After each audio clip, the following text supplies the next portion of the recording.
Jó, ele é um livro que ele vai abordar uma história que está dentro dos livros poéticos, tá? Ele vem dentro desse contexto dos livros poéticos, né? Nós temos aí a divisão entre Pentateuco, os livros históricos e os livros poéticos, tá? E os profetas. Então aí, dentro desse contexto aí, nós vamos ver que Jó, ele vai falar, o livro ele vai nos apresentar a forma em como o homem encara o sofrimento, né? Como é que o servo de Deus vai encarar o sofrimento. Aí nós vamos ver as questões de que pessoas não entendendo a grandiosidade do livro de Jó, às vezes vão pegar alguns textos deste livro aqui, né, e colocar ele num contexto que não tem nada a ver, ou seja, é um contexto que vai falar somente da grandiosidade da mudança do seu cativeiro, desconhecendo às vezes o que o livro realmente vai trazer, que é o sofrimento, né, que o servo de Deus ele vai passar por sofrimento. Então muitas pessoas às vezes eles né, hoje, principalmente hoje no século XX, né, nós vamos ver que as pessoas estão tão mal acostumadas com o chamado secularismo, que as pessoas estão tão viradas para as coisas do cotidiano, para as coisas materiais, o materialismo entrando dentro do secularismo.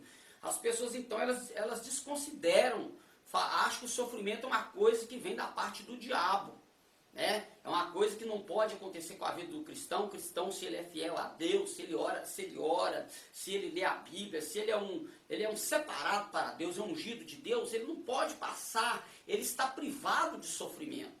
Ele está privado de privações, ele não pode passar necessidade, ele não pode ficar enfermo, ele não pode precisar de médico. Então, infelizmente, o secularismo, ele está levando a sociedade para este caminho. Uma sociedade que tem o seu egocêntrica, ou seja, ela está preocupada apenas com o si mesmo, consigo mesmo, e dentro deste egocentrismo, ela vai se esquecendo que existem outras pessoas ao seu lado, ao seu redor, pessoas que às vezes ela pode contar com estes. Nós vamos ver aqui na situação do livro de Jó, que mesmo ele com todo o sofrimento, ele está num lado que ele não está totalmente desamparado. Tem alguns amigos, claro, que dentro da fala desses seus amigos, né, nós vamos ver ali que vai haver uma acusação de pecado, mas ele está num contexto social, e a sociedade ele está se preocupando, os seus amigos estão se preocupando com ele, né? Claro que a visão que eles vão ter do sofrimento de Jó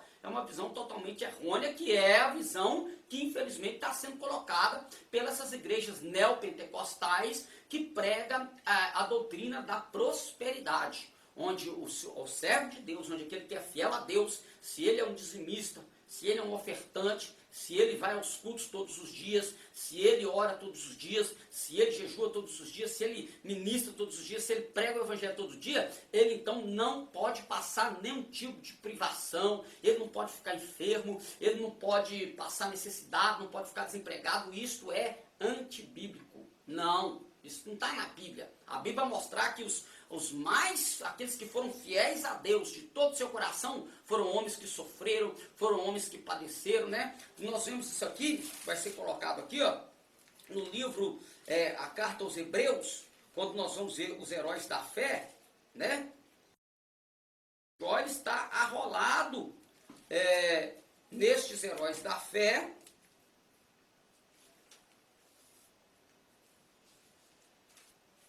Vamos ver aqui, ó. Vamos ver aqui, ó.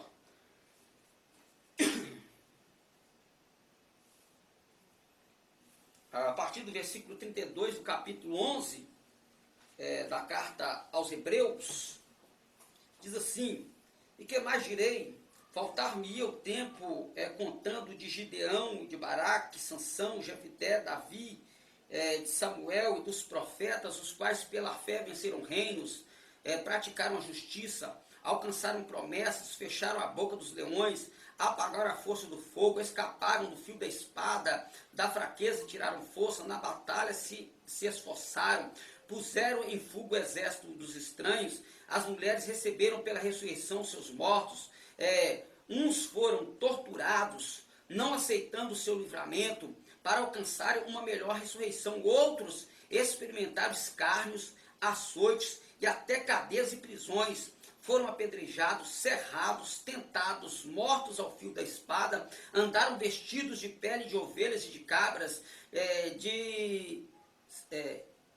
desamparados, aflitos, maltratados, dos quais o mundo não era digno, errantes pelos desertos e montes, pelas covas e cavernas da terra. E todos estes, tendo tido testemunho pela fé, não alcançaram a promessa. Então nós temos que o escritor Hebreus está falando que todos esses homens de Deus, mulheres de Deus, eles passaram dificuldade, as suas vidas foram tiradas por causa da crença que eles tinham no Todo-Poderoso. Então a fé deles levaram eles ao martírio, a fé deles levaram eles à escassez, a fé levou as hienas dos leões, levou as fogueiras, né? Quando nós vamos ler a história dos Hebreus aí que você está lendo aí do Flávio José, ele vai entrar num contexto de guerra, ele vai entrar num contexto onde a matança, a chacina é grande, é avassaladora. E quando nós vamos discorrer a história da igreja do primeiro século até a era das trevas do século XVI, o que nós vamos ver ali? Nós vamos ver uma igreja sofrida, uma igreja escarnecida, uma igreja perseguida, uma igreja maltratada e um povo morto, assassinado.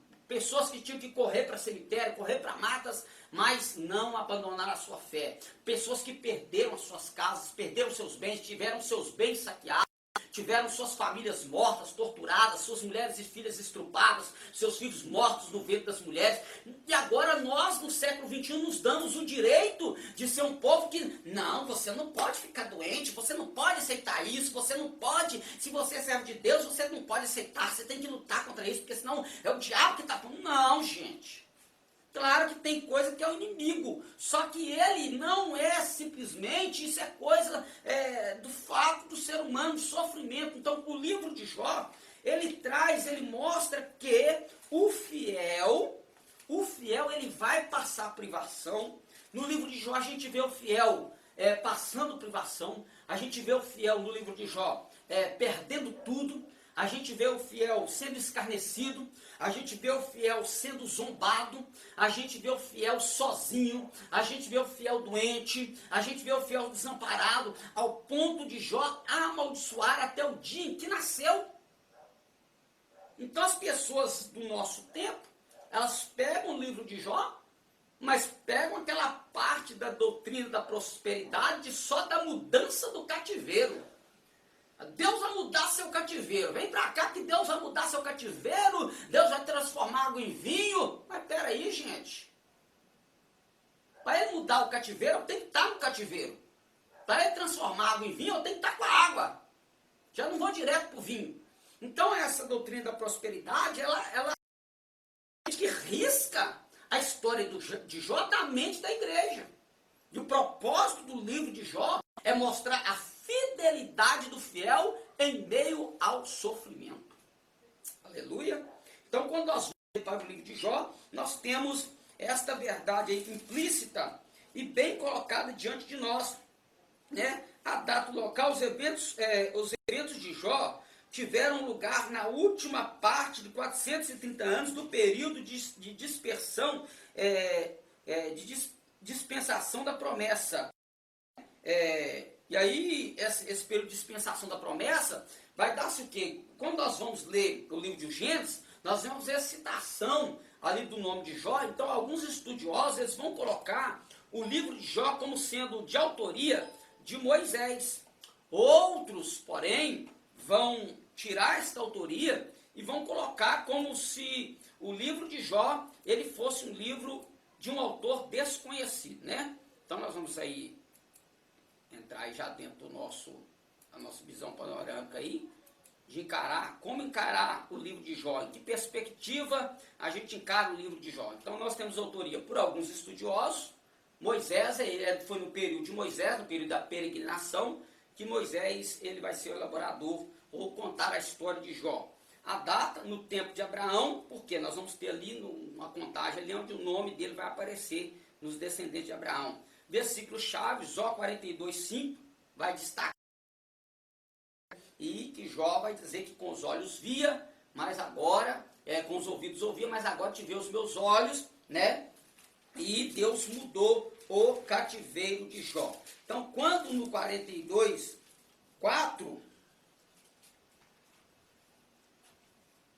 ó, 5. Não, vamos ler do versículo 1 mesmo, versículo 1 ao 5, ó. Então respondeu Jó ao Senhor e disse, bem sei eu que pode ser impedido. Quem é aquele, dizes tu, que sem conhecimento encobre o conselho? Por isto falei do que não entendia, coisas que para mim eram maravilhosíssimas e que eu não compreendia. Escuta-me, pois, e falarei. Eu te perguntarei e tu me ensinas. Com o ouvir dos meus ouvidos, ouvi, mas agora te veem os meus olhos. Então, aqui quando Jó, porque revelar, tá? O Senhor vai se revelar no meio do sofrimento. Porque quando nós pegamos o início do livro, o início da vida de um homem próspero, né? De um homem benquisto na sociedade, um homem com uma família, vamos pôr assim, estruturada, né? Estruturada, vamos poder decidir essa questão, estruturada, mas onde um conflito vindo da parte, tá? Do lado espiritual, nós vamos ver aqui no capítulo 1, né? Que, onde vai começar o desenrolar, é aqui no capítulo 1, versículo de número 7, capítulo 1, versículo 7, diz assim, então o Senhor disse a Satanás, de onde vens? E Satanás respondeu ao Senhor e disse, de rodear a terra e passear por ela. E disse o Senhor a Satanás, observaste tu o meu servo, Jó, servo, porque ninguém há na terra semelhante a ele, homem sincero e reto e temente a Deus, que desvia-se do mal. Então respondeu Satanás ao Senhor e disse, porventura teme Jó a Deus debalde? Ou seja, ele tem motivos para ser tudo isso aí que o Senhor falou. Ele tem motivo. O Senhor abstém ele de tudo, o Senhor dá ele tudo. Porventura não o cercaste tu de bens a ele, a sua casa e tudo quanto tens? A obra de suas mãos abençoaste, e o seu gado está aumentado na terra. Mas estende a tua mão e toca-lhe em tudo quanto tem, e verás se não blasfema de ti na tua face. E disse o Senhor a Satanás, eis que tudo quanto tem está nas tuas mãos, somente contra ele não estendas as tuas mãos. E Satanás saiu da presença do Senhor. Nós vemos aqui que o diabo, ele vê que tudo que Jó tem está na mão de Deus. Aqui nós temos um homem próspero, nós temos um homem abençoado, porque tudo que ele tem está na mão de Deus. O próprio texto vai revelar isso aqui, ó. A obra das suas mãos abençoaste, versículo 10, a parte B, ó. A obra das suas mãos abençoaste, e o seu gado está aumentado na terra. Versículo 11. Mas estende as tuas mãos e toca em tudo quanto tem, e verás se não blasfema de ti na tua face. Porque estava tudo na mão de Deus. Então o diabo não podia chegar e tocar. Então por isso que as pessoas têm que tomar cuidado. Essa enfermidade é do diabo, não sei o quê. Tem que tomar cuidado, porque está na mão de Deus. Tudo que a gente tem está na mão de Deus. O próprio Jó vai dar testemunho. Deus deu, Deus tomou. Louvado seja o nome do Senhor. Então quando o diabo fala isso com Deus, Deus faz, vai e toca. Aí o Senhor vai só. E disse o Senhor, versículo de número 12, e disse o Senhor, eis que tudo quanto está na tua mão, eis que tudo quanto tem está na tua mão. Somente contra ele não estendas a tua mão. Quando o texto está dizendo que está na mão, não é que está na mão que o diabo tinha controle, é porque Deus estava dando liberalidade, um aval para ele tocar, porque ele falou que os bens de Jó que era o motivo da sua fidelidade. Totalmente contrário ao que a doutrina da prosperidade mostra para a gente. Totalmente o contrário. A doutrina da prosperidade diz que se nós temos muito, é porque Deus está conosco. Não. E isso é um pensamento que até Calvino, né?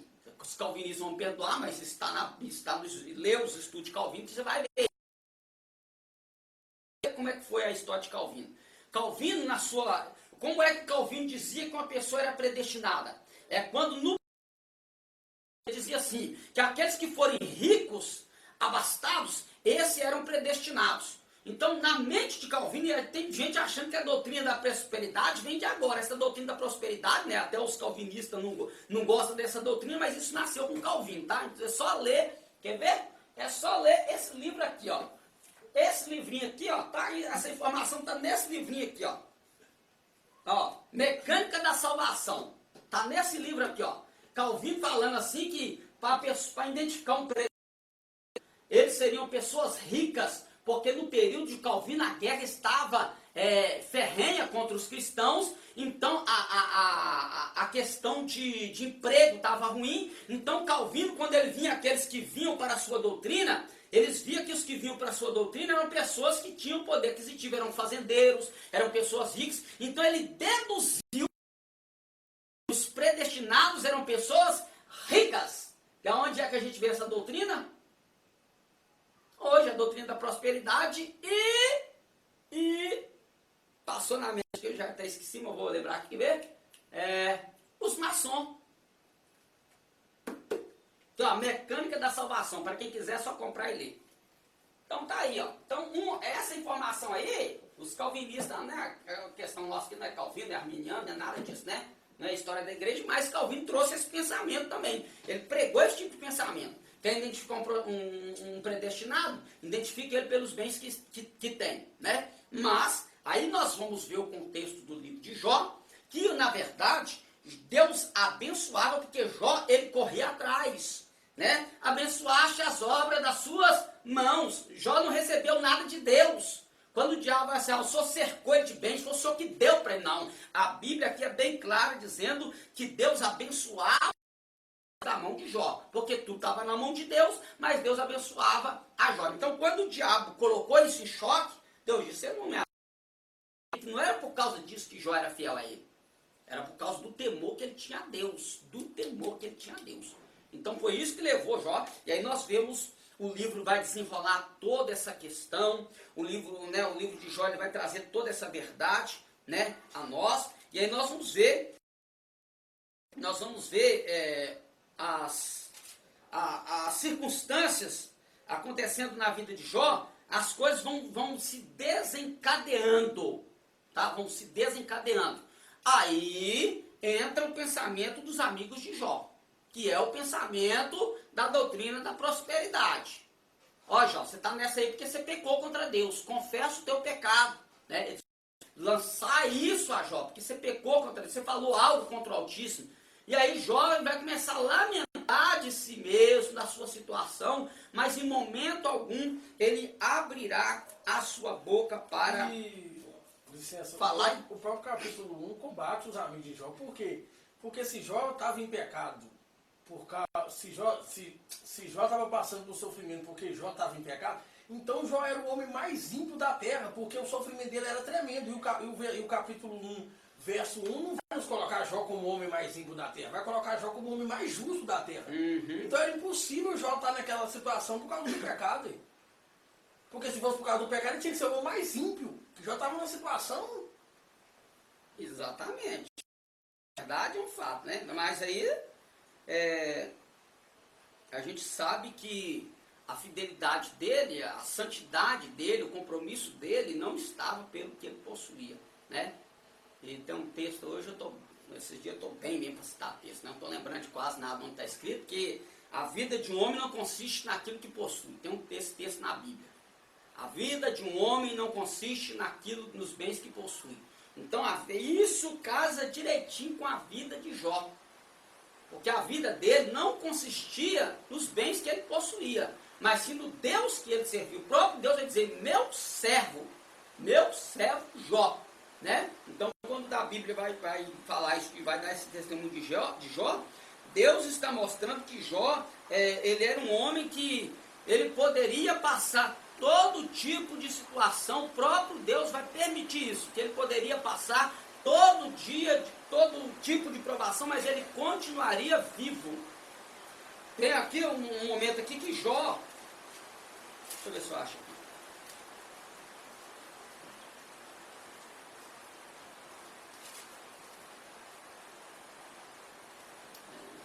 eu ver se eu acho aqui, porque...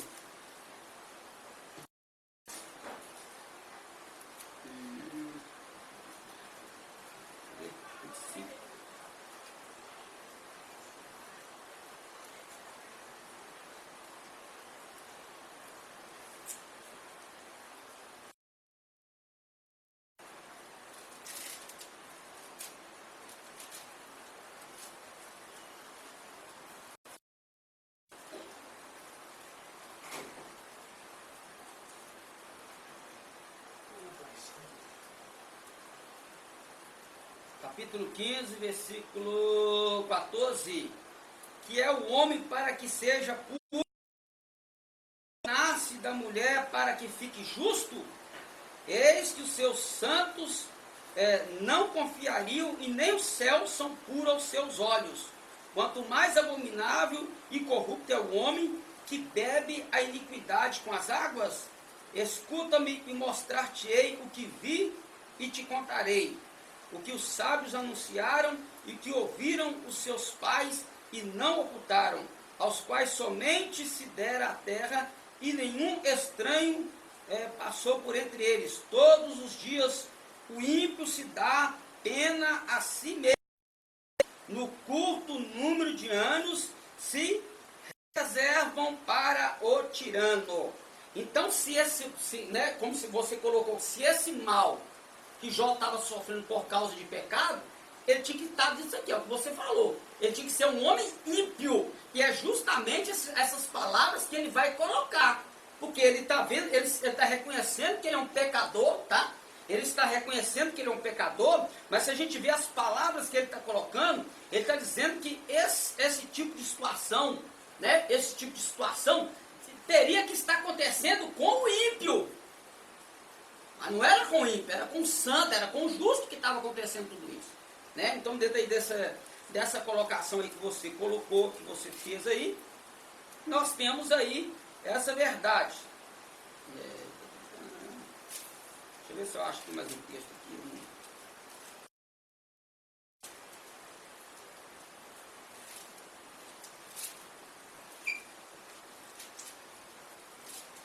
Tem texto aqui que eu queria ler com você, mas...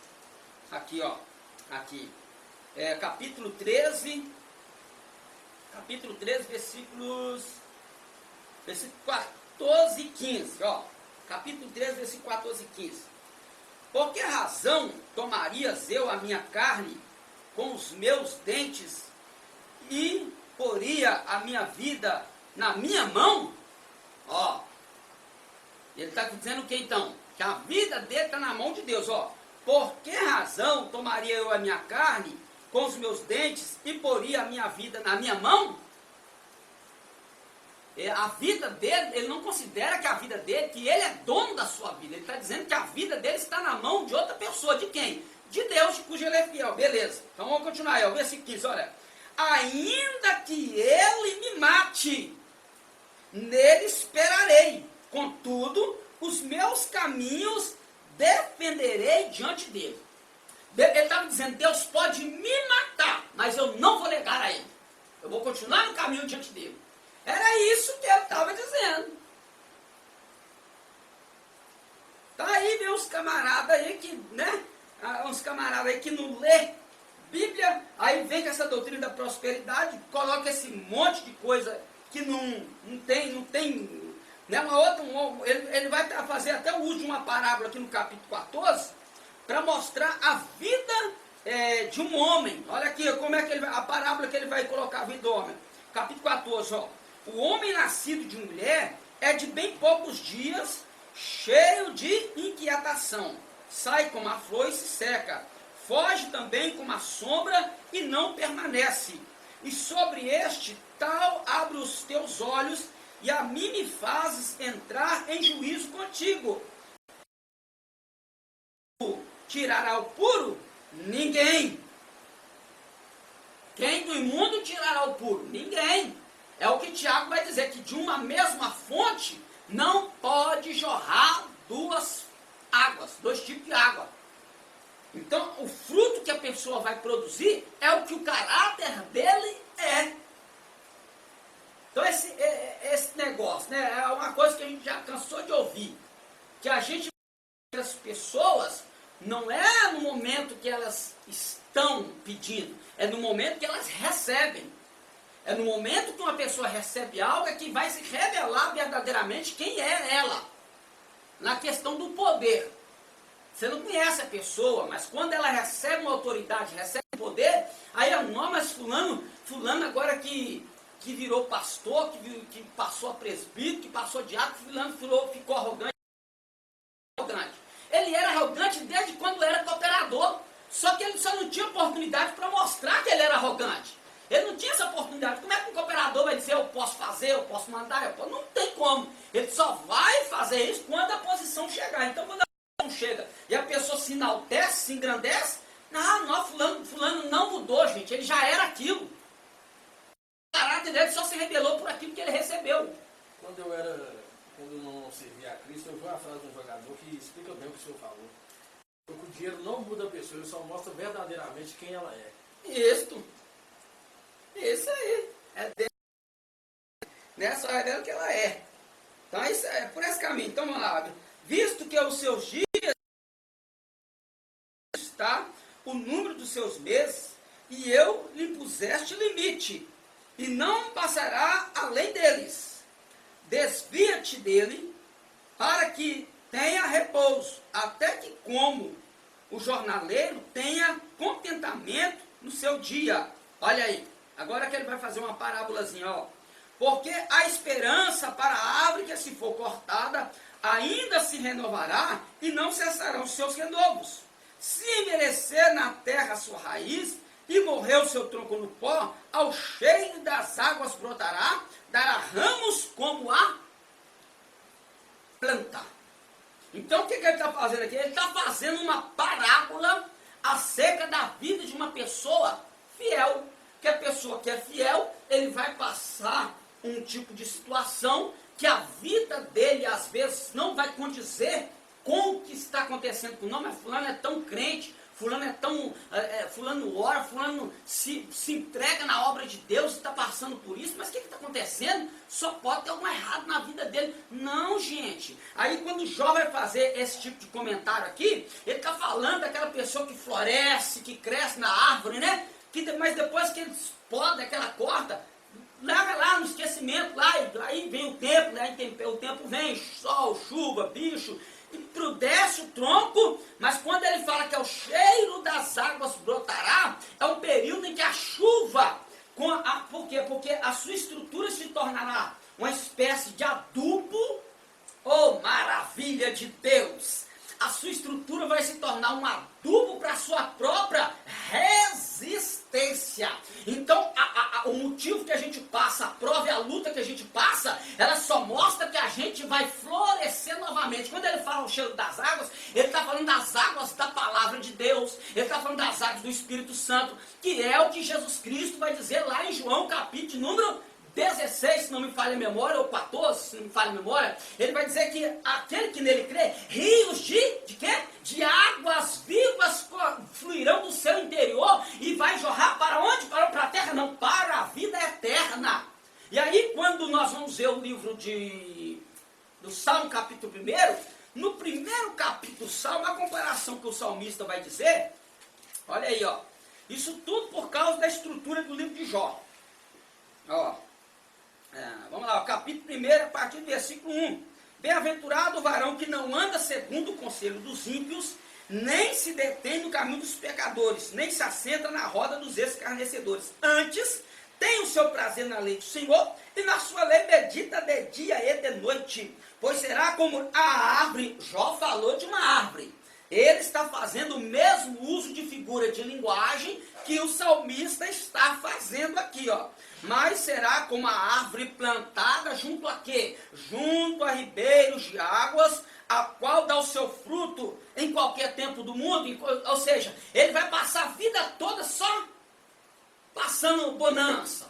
A vida toda só remando no mar calmo. A vida toda só cheirando flores. Não.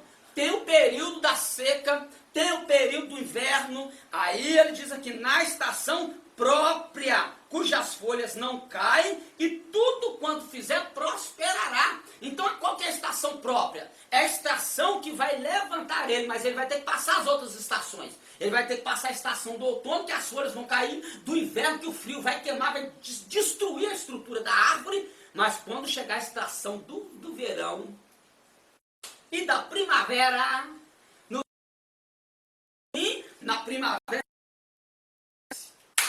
aleluia, é o que Jó estava simplesmente, a vida de Jó nos arremete a toda essa verdade, toda, e a gente nem saiu dali ainda, né? Então a vida de Jó nos arremete a toda essa verdade, então a gente precisa entender, não é sair colocando aí a prosperidade, claro, tem o cristão, claro, eu não estou dizendo aqui que o cristão tem que, tipo assim, aceitar o sofrimento como vindo de Deus. Não, o sofrimento é uma coisa que vai acontecer na vida do ser humano. Então Deus, ele permitiu isso acontecer com Jó, para quê? Não para provar Jó, mas para mostrar, para provar o próprio diabo. Pega tudo quanto ele tem, só poupa a sua vida. Você quer que eu te prove? Deus não estava provando nada para Jó aqui não, gente. Eu não estava fazendo isso aqui para provar para Jó que ele era um homem fiel, Deus já sabia que ele era. A gente não tinha que provar nada não. O próprio Jó, ele era tão fiel que os filhos dele não estavam nem aí. Ele tinha que fazer sacrifício pelos próprios filhos. Oh, meu Deus do céu. Vamos ver aqui, ó. Deixa eu ver aqui. Se eu acho aqui, né?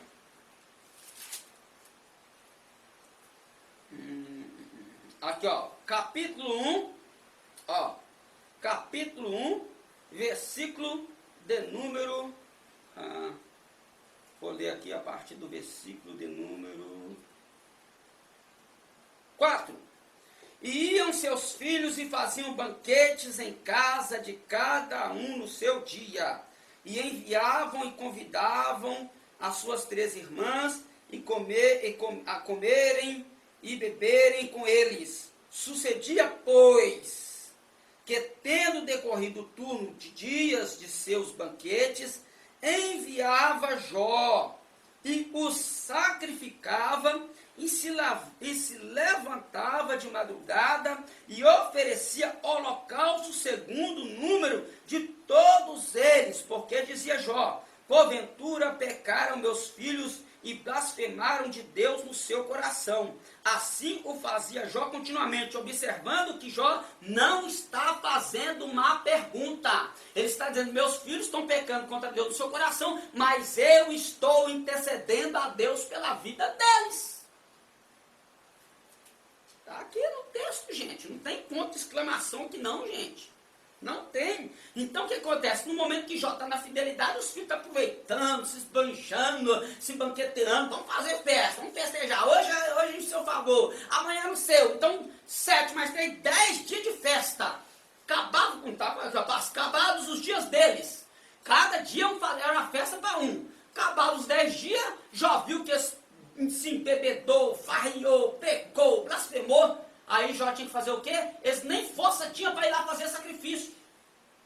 Jó se tornou sacerdote do pecado dos próprios filhos. Por isso que você que está no ministério não fica preocupado se o seu filho não está na igreja, se ele está desviado, porque Deus está cuidando, Deus vai tratar, Deus vai trabalhar, Deus vai fazer a obra. Se eles abrirem o coração, eles vão retornar, vão se tornar servos de Deus, mas a parte é clamar a Deus por nossa casa. Aí tem muita gente: ah não, fulano é pregar, esse filho está assim, não, para com isso, não deixa ninguém tirar. Jó que o fiel tinha que fazer sacrifício pelos filhos. Então nossa parte é buscar pelos nossos filhos. A casa serviremos ao Senhor, porque toda a casa dele estava junto com ele. Se não tivesse algum que estava fora, ele estava dizendo a mesma coisa: eu e minha casa vamos servir o Senhor. Mas está falando do seu próprio coração, da sua postura, que ele não ia se curvar, não ia voltar atrás. Não ia voltar atrás. Porque se nós observarmos naquela época, quando se separava-se por tribo, por maioral, por cabeça e por casa. 4 tipos de separação. A vida é nessa escala aqui. É quando Josué diz eu e a minha casa, porque ele é o pilar da casa. Mas ele não era o pilar dos anciãos, não era o pilar da tribo, mas era da casa dele. Então isso aí não inferia no ministério de Josué. Então quando Jó está fazendo esse tipo de sacrifício aqui, Jó está levando o quê? Ele está mostrando a sua própria casa. E Deus aí ele vai trabalhando, aí já conhece todo o contexto. Aí vai ter até um contexto aqui que eu não vou entrar aqui em ênfase, porque não vai dar tempo, eu tinha que escrever, passar a pesquisa que eu fiz. Então a questão do versículo 9, que a mulher vai dizer sua Deus e morta. Não está isso lá no texto original. Então não deixa isso para lá, deixa para outra oportunidade. Então aí essa estrutura toda aí, né? O esboço do livro, nós temos aí as pessoas que participam do contexto do livro de Jó. No início do capítulo 1 ao capítulo 2, nós temos a presença de Deus, nós temos a participação de Satanás, e isso vai acontecer no céu, a visão de Deus, acerca daquilo que a gente já viu aqui, de toda a estrutura da acusação, né? E a Bíblia vai dizer que Satanás ele é o acusador, que acusa de dia e de noite, não foge do seu papel, não foge disso, mas aí ele está aí fazendo o seu papel aí. Do capítulo 3 ao 31, nós temos o ciclo dos debates, onde vai haver a questão dos amigos de Jó, que vão vir para se condoer com ele, no momento, no início de sua aprovação, no início de seus problemas, mas nós vamos ver ali que eles não vão entender o porquê de estar naquela situação, se era um homem tão fiel e tão santo assim. Então é uma questão que a gente já até viu aqui. Aí nós temos o que é o sofrimento, a visão humana do sofrimento, a insensata explicação da desgraça de Jó, que é a questão que eles vão dizer que Jó estava no pecado. Do capítulo 2 ao 37, nós temos o discurso do amigo Eliú, né? Eliú e os seus 3 amigos, ali nas pessoas que vão participar. Eliú, os 3 amigos de Jó. Ali dentro do sofrimento, a visão humana do sofrimento, que é a que a gente já abordou aqui. Do 38 ao 41, do início, Deus vai começar a falar com Jó. A participação ali agora vai ser somente Jó e Deus, né? Então vai ter momentos na nossa vida que o diabo vai chegar de Deus e acusar. Vai ter um momento que os nossos amigos vão nos encontrar, vai ter um momento que esses amigos, esse número vai aumentar, mas a participação deles talvez não vai ser tão propícia assim, em favor, mas depois, aí é a gente com Deus. Tem momento na nossa vida que somos nós e Deus. Não vai ter Satanás ali para acusar, não vai ter ali amigo para acusar, para dar o ombro, mas aí é nós e Deus, né? Lembrando aqui do que você leu aqui no livro de Eusébio de Cesareia, que é o que nós citamos aqui sobre a vida de Tiago. O Eusébio de Cesareia vai dizer que Tiago, justo por quê? Porque ele se separava tanto, mas tanto para Deus, que ele acabou vivendo uma vida nômade, como isso. Ele fala lá, no Eusébio de Cesareia, ele diz que tem momentos que Tiago ele se separava tanto para Deus, que nem banho ele tinha tempo de tomar, de tanto que ele ficava na presença de Deus, que às vezes nem banho ele tomava, ficava ali naquela, não se ungia com óleo, não fazia nada só para não ter que sair da presença de Deus, ao ponto de ele ser conhecido, o justo, por causa dessa aproximação, né, de Deus que ele tinha.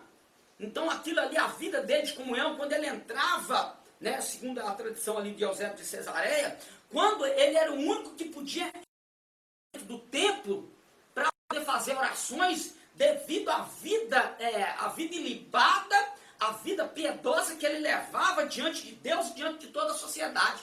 É por isso que naquele momento, quando ele fala, o povo recebe a palavra dele acerca de Jesus. Então, quando os corbãs, né, quando os religiosos daquele momento vão ver a persuasão, vão ver a força da sua persuasão para com o povo, levando o povo a Jesus, eles então, já que eles não estão conseguindo vencer a ele, o argumento dele, o que eles vão fazer? Vão levar ele para o pináculo do templo, né? E aí vão tentar convencer. Quando viram que não adiantaram, lança ele de alta a baixa, apedreja ele morre apedrejado. O Tiago justo vai morrer dessa forma. Mas aí, o momento que ele se separou, foi um momento que ele ficava tanto com Deus, que a vida cotidiana, até o ato de tomar banho e se ungir para ele, preciso disso não. Claro que a gente tem que ter um pouco de, tem que ser aciado, né? Tem que ter passeio, mas ele vivia esse tipo de vida piedosa. E isso que destacou ele como Tiago, o justo. E aí a gente vê que a palavra justo, que é de Caios, né? Ela teria que entrar mais numa palavra de santos, né? De raguios. Tiago Santo, né? Pela forma como que ele se lançava na presença de Deus. Então isso aí, vai ter um momento na nossa vida que é a vida com Deus, que é a visão divina compartilhada com Jó. Então Deus vai começar a falar com Jó, né? Mostrar para Jó, Deus vai fazer umas certas perguntas para Jó, não é porque Deus está vendo dúvida em Jó, é porque Jó começa a amaldiçoar o dia que nasce, ele começa a falar que da história, que não tinha que fazer menção, não tinha que ter dado a notícia para a mãe de que nasceu um homem. Então Deus vem, se apresenta e vai fazer uma pergunta: aonde estava tu quando eu criei as coisas? Aí na hora que Deus faz essa pergunta para Jó, se cala. Quando falares, seja justo Quando o Jó começa a falar ali, depois que os amigos dele falam, aí ele vai falando, falar com ele. Parece ali que ele se auto-justifica, né, pelos pontos que ele vai falando. Eu não sou assim, eu faço isso. É por isso que Deus chega e... Não parece? Parece. Deus abençoe nosso irmão José Carlos Servo, nosso irmão Júlio César, nosso irmão José Maria, nossa irmã Sônia, nossa irmã Keilane e nosso irmão Oswaldo. Mas é um fato que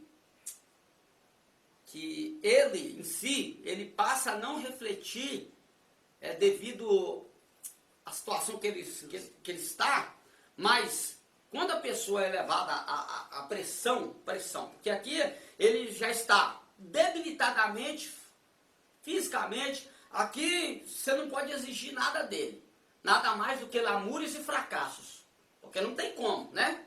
Claro que a gente leu textos aqui que ele vai mostrar a situação do ser humano, mas ele vai mostrar que Deus vai estar com o ser humano na hora do sofrimento, né? Mas quando ele começa a colocar essas questões parecendo que são dúvidas, é porque a pressão psicológica que ele está sofrendo naquele momento vai levar ele a um desvairo. Ou seja, ele coisas aqui sem raciocínio.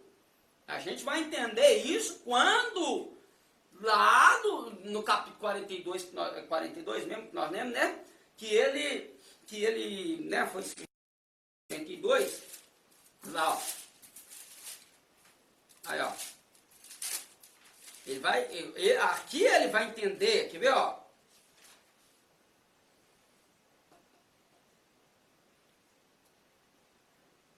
Ó, 42, vamos ler a partir do versículo 2, ó. Bem sei eu que tudo podes, nenhum dos teus pensamentos podem ser impedidos. Quem é aquele, dizes tu, que sem conhecimento encobre o conselho? Por isso falei do que não entendi. A pressão psicológica ele estava sofrendo. Então aquilo levou a ele, olha, o camarada já está sem nada, não tem mais nada. Dormiu rico e amanheceu pobre. Dormiu com filhos, amanheceu sem filhos. Dormiu com muitas coisas, amanheceu sem nada. Dormiu com saúde, amanheceu doente. Aí o que é que ele espera? Quando a Bíblia diz que ele está, que ele está se raspando com cacos, né? Com cacos, que ele está se raspando no monturo, aquela expressão de assentar no monturo é ficar sentado sobre o lixo. Então Jó saiu de dentro do vilarejo, de onde ele estava, do contexto social que ele estava, e foi para onde se jogava o lixo da cidade. Ele vai, se assenta sobre o monturo, que no original é lixo, sobre o lixo, ele se autodenomina como nada mais que lixo. E aí os amigos vêm, cadê Jó? 7 dias olhando, pensando o que vai falar. Agora imagina, se eles passaram lá 7 dias olhando, imagine como Jó também passou 7 dias olhando, pensando, o que Jó não vão falar nada. Aí quando os camaradas abrem a boca, resolvem abrir a boca, abre a boca para condenar e atacar a pessoa de Jó. E aí? Aí você quer que um camarada desse fica com a mente, com os raciocínios equilibrados? Aí ele vai dizer, eu falo, depois dá o veredito, né? Aí depois vem o veredito. No veredito é que vai sair a acusação, a condenação ou absolução, né? Mas aí o que acontece, tá? Então Deus primeiro ele vai falar, ele fala com, eu mudei aqui, ó. Primeiro Deus, ele vai falar com o acusado, depois o acusado, ó. Sucedeu, pois, que acabando o Senhor de dizer a Jó aquelas palavras, o Senhor disse a ele faz o temanita, a minha ira se acendeu contra ti e contra os teus dois amigos, porque não disseste de mim o que era reto, como o meu servo Jó. Então Deus já mostrou para eles que eles não falou, foram eles que acusaram Deus. Quando eles vão dizer que Jó pecou contra Deus, e aí só que depois que eles dizem isso, eles vão começar a querer fazer o quê? Eles vão começar a querer ser advogados de Deus. Mas à medida que eles tomam essa postura, eles vão cada vez mais acusando Jó. De cada tentativa de colocar Deus como criador, como autor disso, autor de tudo, de toda a criação, como Deus justo, Deus verdadeiro, tudo que eles iam falando a favor de Deus, eles, na verdade, condenavam Jó. E quando eles condenam Jó, o que eles estão fazendo? Eles estão destruindo tudo que Deus falou diante de Satanás. Que Jó era reto, íntegro, sincero, temente a Deus e que desviava-se do mal. Ó, 5 dádivas. A ação da graça. Que é isso? Nem parei para pensar nisso. 5 dádivas, que a ação da graça. Então, quando eles fizeram esse tipo de coisa, Deus foi vendo que, na verdade, eles estavam falando contra o que Deus falou. Contra o que Deus falou. Então, quando eles começam aí, né? Aí Deus vai continua, né? Tomai, pois, 7 bezerros, 7 carneiros, ide a meu servo Jó, ofereci holocausto por vós, e meu servo Jó orará por vós, porque de veras a ele aceitarei, para que eu vos não trate conforme a vossa loucura. Porque vós não falaste de mim o que era reto, como meu servo Jó. Então foram Elifaz, o temanita, Bildade, o suíta, e Zofar, o namatita, e fizeram como o Senhor lhe dissera, e o Senhor aceitou a face de Jó. E aí, Jó começa a orar, e Deus vai dizer, aí o texto vai dizer que Deus muda o cativeiro dele enquanto ele orava pelos seus amigos. Então, quer mudança? Na oração. Quer ver Deus mudar o quadro? É a oração. Então, aqui nós vimos o que aqui? Se nós lermos todo o livro, nós não encontraremos palavras ofensivas a Deus da parte dos amigos de Jó. Então a gente tem que entender isso. Por que Deus disse isso e não está no texto? Está no texto. Só que a gente tem que entender quando Deus justificou Jó. À medida que eles estão acusando Jó, eles estão dizendo que aquela justificativa de Deus diante do diabo era falsa. Então, ó, a Bíblia diz que, acho que no livro de Provérbios, que aquele que usa de engano, ele separa os melhores amigos. Ele separa melhores amigos. Então, quando eles se deixaram levar por esse engano do diabo, eles estavam querendo que Deus se separasse de Jó. Mas Deus vai dizer que ele ia aceitar a face de Jó. Eles iam trazer o sacrifício, fazer a parte deles de trazer, reconhecendo, porque o momento aqui é esse, tá? Olha para você ver. Onde é que Jó tem linhagem sacerdotal? Onde? Aonde que Jó tem linhagem sacerdotal? Se só sacerdote pode fazer sacrifício. Onde? Me fala, me mostra onde. Não tem. Mas o que a gente está vendo aqui? A graça de Deus. A eleição de Deus acerca daquele que é fiel. Então ele era o fiel do momento, Deus vai usar ele como sacerdote do momento. Eles vão trazer, então, ritual, se isso aqui é Antigo Testamento, né? É a Taná. Se é Atanás, qual era o sistema sacrificial em vigor aqui? Era trazer o animal para o sacrifício, colocar a mão sobre o animal, confessar os pecados, e tinha que falar. Não tinha esse negócio que igual hoje em dia, pela graça, a gente, né, para ninguém escutar, a gente às vezes confessa só para Deus no pensamento, para as pessoas não escandalizar. Mas lá não, lá o camarada tinha que vociferar, ele tinha que falar em voz alta o tipo de pecado que ele falou, com as mãos em cima do bode do sacrifício, para depois aquele animal ser pego e ser colocado no altar, sacrificado e queimado. Quem ia fazer isso? Quem? Jó, o próprio Deus falou que quem ia fazer isso era Jó. Aonde que Jó tem ar sacerdotal, gente? Ele era o sacerdote da casa. Aleluia! Bendito seja o nome do nosso Deus. Então eles começaram a falar em voz alta cada acusação que eles foram fazendo contra Jó. E aí Jó foi ouvindo aquilo tudo. Agora eu te falo, como é que uma pessoa, num estado que o cidadão está, ouvir em voz alta uma pessoa acusando ele, e ainda ter o coração de puro de levar o sacrifício para Deus perdoar o pecado do camarada? Deus fala que ele vai aceitar a face de Jó. E aí ele está lá o quê? Fazendo o sacrifício, e quando ele fazia o sacrifício, ele ia falando os pecados dos seus amigos, que eles falaram em voz alta aos seus ouvidos. Todas as acusações que eles lançaram contra Jó, que feriram contra Deus, eles tiveram que falar de novo para Jó ouvir tudo. E Jó foi vendo cada acusação sendo jogada sobre o animal do sacrifício. E aí tudo vai se consumir no sacrifício, que ele tinha que degolar o animal, derramar o sangue no altar e tacar fogo. E aí, quando Deus diz, eu aceitarei a face de Jó. Lifnei. Aceitar a face, está diante da face. Lifnei no hebraico. Está diante da face de. Então ele estava diante da face de quem? De Deus, e Deus diante da face de Jó. Só o sacerdote podia fazer isso.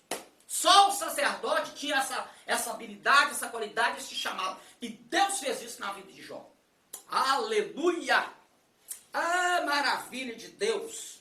Bendito seja o nome do Todo-Poderoso. Então aí nós temos aí Deus abençoe nossa irmã Flávia, minha esposa, Deus abençoe poderosamente. Então vamos aí, né? Vamos ver se dá tempo de terminar aqui. A gente está aqui na página 2. Então nós vemos ali, Jó 42, a conclusão, é o fechamento de toda essa trama, essa história. Então aí nós temos agora, lá, ó, primeiro começa Deus e o diabo, Deus, né, mostrando para o diabo a fidelidade, o diabo acusando.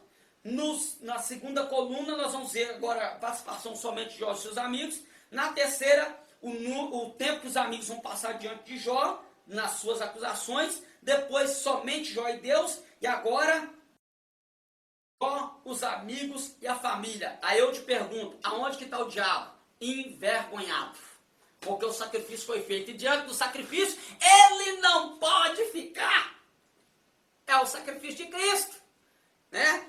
Paulo vai dizer aos Romanos, Romanos ou Efésios, estamos vós mortos em vossas ofensas e pecados, vos vivificou juntamente com Cristo, pela graça sois salvos. Efésios, não é isso mesmo? Então nós vemos aí a grandiosidade de Deus no sofrimento de seus fiéis. Visão panorâmica, Jó em sua sentença. O Senhor é soberano, usa o sofrimento para amadurecer e aprofundar relacionamentos com seus servos. Claro que Deus não é um carrasco de permitir a prova e a luta só para a gente chegar a Ele. Ele já fez isso quando entregou seu filho na cruz do Calvário. Mas tem pessoas que, infelizmente, ele vai passar provas e momentos difíceis, mas em vez dele correr para longe de Deus, corra para os braços de Deus, que é bem melhor. Aí a gente aprende isso com Jó. Lidando com a dor dos outros, os amigos de Jó e Eliú são modelos interessantes de interação com pessoas que sofrem. Então aí as comparações eram feitas aí, ó.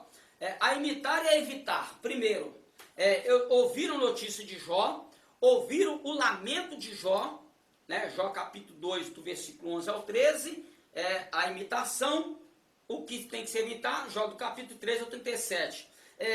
Choraram com Jó, tá? Tem esse momento. Evitar o quê?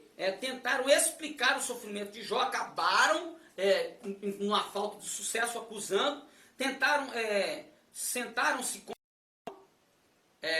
evitar, acusaram Jó, aí a coisa foi uma reação em cadeias, né? Ficaram em silêncio no momento de dor intensa, falaram sem parar até que Deus os calou. Tem gente que é só Deus que vai calar mesmo, não tem jeito não. Tem gente que é só Deus que vai calar. E tem gente que precisa falar e não fala, e as pedras vai falar no lugar. Né? Difícil. Antes e depois da aprovação. Então, antes da aprovação, depois da aprovação. Jó capítulo 1, versículo 2, 3. Jó 42, versículo 12, 15. Depois da aprovação. Antes da aprovação, ele tem 7 filhos. Depois da aprovação, continuou com 7 filhos. Antes ele tem 3 filhos. Depois ele tem 3 filhos. Antes tinha 7.000 ovelhas. Depois 14.000 ovelhas. Antes ele tinha 3.000 camelos. Depois 6.000 camelos. Deus foi multiplicando. 1.000 cabeças de gado, 2.000 cabeças depois na segunda, e 500 jumentas e 1.000 jumentas. Mas peraí, então onde é que está na aprovação 7 filhos, e que tem 7 filhos na aprovação e 7 filhos depois da aprovação? Porque quando a gente vai ler o nome das filhas de Jó, lá depois da aprovação, as atitudes que Jó tomou, as reações que ele tomaram, e como Deus agiu em favor dele. Então, ou seja, no período aqui dos 7 filhos, olhando pela situação dos 7 primeiros, os 7 segundos tinham temor de Deus. Os primeiros não tinham, os 7 primeiros tinham temor de Deus. Então Deus, ele restaura de uma forma total até a vida da comunhão familiar de Deus, de familiar de Jó, porque este fora fiel a Deus. Então aí, muito bacana. Curiosidades, história ou ficção. O livro de Jó é comumente visto como uma ficção histórica. A base para o seu contexto histórico é definida como pelo lugar geográfico real em Uz, Jó capítulo 1, versículo 1, Jeremias capítulo 25, versículo 20. Se o livro do profeta Jeremias, nós temos textos que dão ênfase na veracidade do livro, o que está no livro de Jeremias sendo um fato histórico, real e verídico, não foge à realidade do livro de Jó. Então ele aborda, ele conclama e ele ratifica a veracidade do personagem Jó. Lamentação 4:21, uma região montanhosa a leste do Mar Morto. Então existe esse lugar. Religião patriarcal semelhante à do período de Abraão e dos patriarcas. Jó capítulo 1, versículo 5. E o padrão de riqueza por posses conforme os tempos patriarcais, Jó capítulo 1. Então, tudo mostra que Jó está justamente, como a maioria dos teólogos concordam, dentro de um contexto em que o Gênesis estava sendo desenvolvido, e isto nos dá a remeter, dentro da maioria dos pensadores, teólogos, que Moisés é o autor do livro de Jó, devido a isso ter ocorrido no momento da peregrinação no deserto em que aconteceu essa história de Jó. Mitologia ou biologia, em Jó 42, 15, 24 e Jó 41, são citadas 2 criaturas cujos nomes variam nas traduções, mas que seriam referências a criaturas da mitologia babilônica, e o Behemoth, traduzido por hipopótamo em algumas versões, e o Leviatã, traduzido como crocodilo. Então, algumas traduções vão trazer a explicação desses nomes aí no livro de Jó. Que alguns também vão dizer que são os dinossauros, tá? Tem essa linha também, vão dizer que esse Behemoth aí era um dinossauro. O livro de Jó é contado dentre os livros poéticos e de sabedoria. E, de fato, ele é escrito em versos com métrica hebraica. Entretanto, ele apresenta um prólogo, vai desenvolver todo este diálogo aí, Jó 1, de 1 a 2, um interlúdio, Jó 32, de 1 a 5, e um epílogo de Jó 42, 7 e 17 em prosa. Então são estruturas de versos poéticos, por isso que ele está dentro dos poéticos. Curiosidades, original ou acréscimo. A figura de Eliú é alvo de discussões entre teólogos, por não ser contado na introdução dos amigos de Jó 2:11. E por vezes acusado de não acrescentar nenhuma ideia nova ao debate. Os capítulos 32 a 35 são considerados por alguns dos especialistas como uma inserção posterior ao livro. Então, não tem, eles dão essa postura de ser algo acrescentado ao livro, devido somente ao personagem. Só que o personagem ele está dentro de todo o contexto. Então, por causa de um personagem que ele aparece do nada, né? A história está desenrolando, ele aparece do nada, mas ele continua dentro do contexto. Isso aí não pode sair de dentro da verdade, que ele faz parte do contexto. Por quê? Porque quando você for pegar, dentro da exegese, que você vai fazer a delimitação de texto, né? Você vai pegar a perícope do texto e você vai delimitar um texto. É quando o assunto muda. Então, quando ele entra na estrutura do texto, o assunto não vai mudar. Então, dentro desse conceito da exegese e da hermenêutica, ele faz parte de todo o contexto. Então, isso aí dá de informação da consideração de alguns aí, que diz que... Muitos que aparecem na Bíblia assim, Melquisedeque mesmo, ele aparece assim, de uma forma relâmpago e desaparece. E desaparece. Mas ele está dentro de um contexto. Ele não está aparecendo ali, tipo assim, acabou a perícope. Então não tem como tirar ele da história. Ele faz parte do contexto, sim.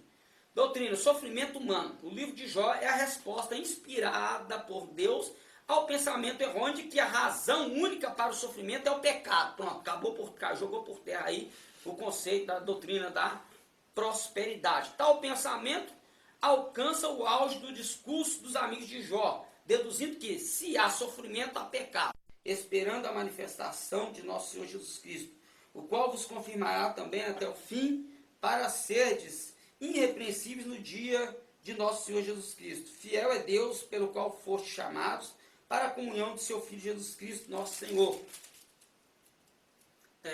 Rogo-vos, porém, irmãos, pelo nome do Senhor Jesus Cristo, que ele gaste toda uma mesma coisa, e não haja entre vós dissensões, antes sejais unidos em um mesmo sentido e em um mesmo parecer. Porque a respeito de vós, irmãos... É 1 Coríntios 1,8, não. Ah, é 2 Coríntios. Ah, maravilha. Você tem que falar antes, moço. Se você deixar, eu vou ler até 2 Coríntios capítulo 2, velho. Eu tô olhando aqui, velho. Não, toque, opa, tá errado o livro aí, ó. Eu tô procurando aqui ler o sofrimento também, aqui, ó. 2 Coríntios, capítulo 1, versículo 3 a 11, certo?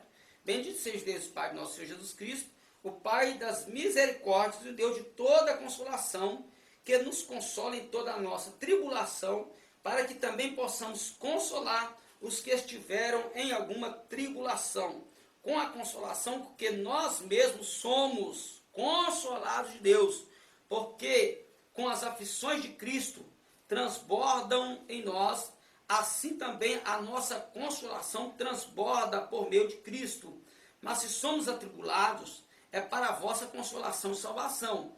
Ou se somos consolados, para a vossa consolação a qual se opera, suportando com paciência as mesmas aflições que nós também padecemos. E a nossa esperança acerca de vós é firme, sabendo que como sois participantes das aflições, assim sereis também da consolação. Porque não queremos, irmãos, que ignoreis a tribulação que nos sobreveio na Ásia, pois que fomos sobremaneira agravados, mais do que podíamos suportar. Isso aqui é forte, hein? Mais do que podíamos suportar. De modo tal que até a vida desesperamos. Entrar em desespero. No momento do desespero, raciocínio fica fraco. Mas já em nós mesmos, sentença de morte, tá vendo? Já acharam que agora já era, a gente vai morrer, não vai ter nem como falar do que está acontecendo aqui. Para que não confiássemos em nós, mas em Deus que ressuscita os mortos. Ó, já tinha dito a causa como perdi, a gente vai morrer. A gente sabe que Deus vai ressuscitar os mortos porque a gente já está indo. O qual nos livrou de tão grande morte e livrará em quem esperamos, que também nos livrará ainda, ajudando-nos também vós com orações por nós, para que pela mercê que por muitas pessoas nos foi feita, por muitas também seja dada graças a nosso respeito. Então, o sofrimento aqui desses irmãos da igreja de Coríntios foi algo implícito, verdadeiro. Não houve aqui vida boa. Chegaram de achar até que morreriam, mas Deus usou de misericórdia, Deus um tempinho mais, né? Claro que morreram depois, mas Deus deu para eles a oportunidade de um tempo mais. Somente Jesus é o verdadeiro sofredor inocente, que sofreu sem pecado algum. Em semelhante modo, o sofrimento de Jesus foi voluntário, diferente do caso de Jó. Jó não pediu para isso, né? Ao fim de sua história, Jó padeceu porque não conhecia a Deus verdadeiramente. Jó capítulo 42, versículo 4. Ele precisou reconhecer seu lugar como ser humano dependente de Deus, bem como o lugar de Deus como Criador e mantenedor de tudo. Somente assim poderemos perseverar com paciência, mantendo a esperança no Senhor. E finalizamos aí o nosso estudo sobre Jó nessa noite de hoje. Lembrando que você que está aí do outro lado, Deus, me dá a paciência de Jó. Não pede não, que a prova vem junto, tá? A Bíblia diz que a tribulação produz a paciência a experiência, a experiência, a esperança. A esperança não traz confusão, porquanto o amor de Deus está derramado no nosso coração. Então não peça a paciência de Jó. Peça a Deus paciência própria para você suportar as suas próprias provações. Deus abençoe a todos.